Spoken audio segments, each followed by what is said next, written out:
everyone, it's John, your Indian Cine-MANIAC, with another 10-ish minute review.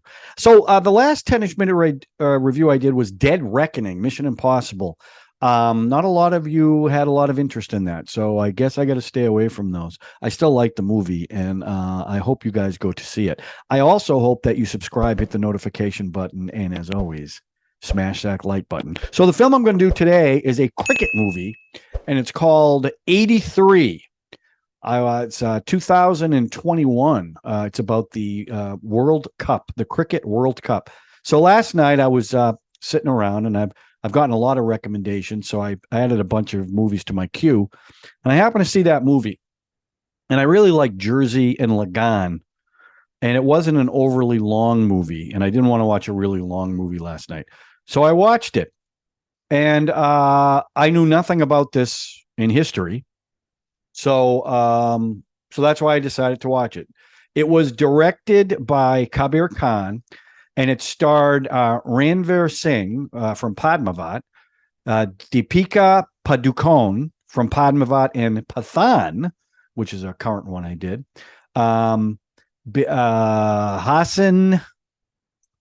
Tahir Raj Hassan, Pankaj Tripathi, who played the PR man, who I really like, who was also in Gangs of Wasseypur and Stree that I saw, and Bowman Arani, who played Virus in Three Idiots. He played the sports commentator, actually a real person, as I later found out. So I really like this movie. It had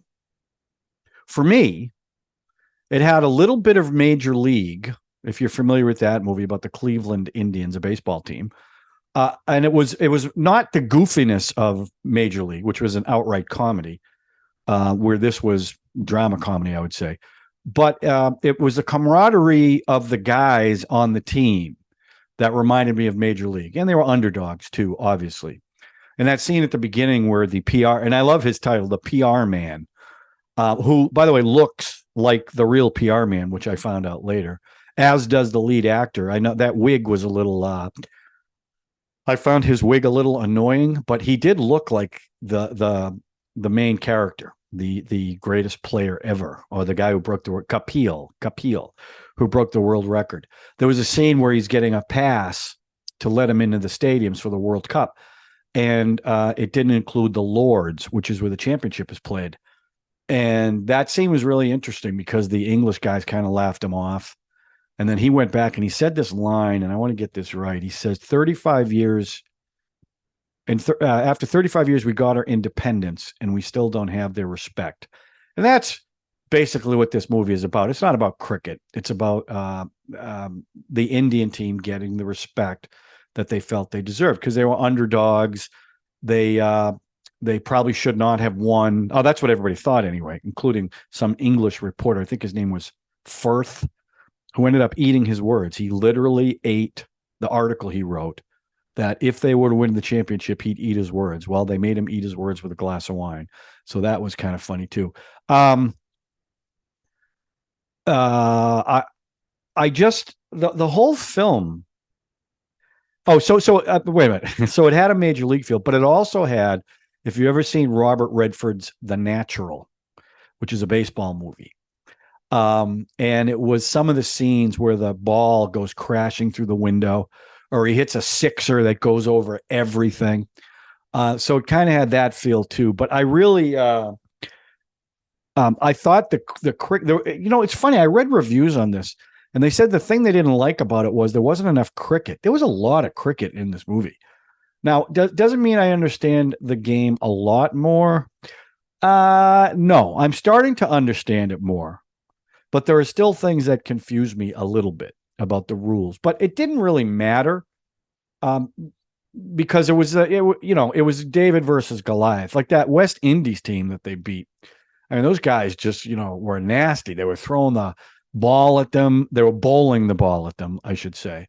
They were tall. They were cocky, and then they get actually the Indian team beats them in that first one, which was very exciting. So the crux of the story is, and listen, everyone, it's funny when you know the outcome of a story, Does it impact your enjoyment of the film? Well, no. I mean, I knew they won, but the journey was what the fun was. And now I do have a question though. I understand these guys, the team went to like a cricket camp. And I'm just wondering, did you feel like these guys could actually play cricket? Because like in baseball movies, you can always tell the actors who have never played baseball before and the ones who can play. And I'm wondering about cricket because they look like, I mean, like batting especially, they look like they could bat. I'd like to know what you guys think in the comment section. Am I crazy? Were they bad based on real cricket? Um, some of the things I really liked, they had a meeting with the Queen that was really funny. Uh, the one guy was kind of freaking out when he met her. The captain, they asked the captain to give an inspirational speech on the bus, and he's not a his English. I think they explained it that he when he thinks in English, it doesn't translate when he speaks the language. So he didn't want to give this speech. He goes, "That's not what I do." But then he calls out each one individually, and it was a very funny scene. But the phrase that came out that they used a lot throughout the movie is "taste success once, the tongue wants more." I love that. I really do love that. The guy, like I already mentioned, the guy who plays Virus from Three Idiots was the commentator, and he was funny, speaking English the whole time. The first match, they beat West Indies. After the second loss, they had this scene after they lost. They won two in a row, then they lost two in a row. They had this scene in a bus where all you see are West Indies flags, and they're surrounding the bus, and they're everywhere. But there's this one kid who's got an Indian flag, and you can see it way in the background. And then it gets closer and closer and closer. And it's a really inspirational scene to the guys on the bus who are feeling really depressed about the two matches that they lost. So now back to the natural. So at one point, Kapil asks for the sword, his bat. It's a mongoose bat. And in the natural, he's got Wonder Boy, that bat he made from a tree that got hit by a bolt of lightning. So that's I thought another callback to the natural. I don't know if that was intentional or not, but even the other team said, "Oh, he's got a mongoose bat. Oh, this is a real deal." And I thought that scene, I love the fact when he broke the world record, he's sitting there, he goes, everyone's clapping and he can't figure out why. Then he goes up to the umpire and the umpire's clapping. He goes, "What's going on?" He goes, "You broke the world record." I did. He didn't even realize it. I thought that was great. There was also a speech. They have this big formal dinner before I don't know if it was the semifinals or the finals. And someone says to Kapil, after he broke the record, this is before the match. And he says, "Well, at least now you can go home happy because you broke the record," implying there was no way they were going to win the championship. Well, this one guy does this speech, and it's very funny in the beginning, but then it's very inspirational at the end. And what I read was that speech was almost word for word what actually was said at the real event, which I found really interesting. There's a couple other things too, like a guy gets hit in the face with the ball and really gets injured.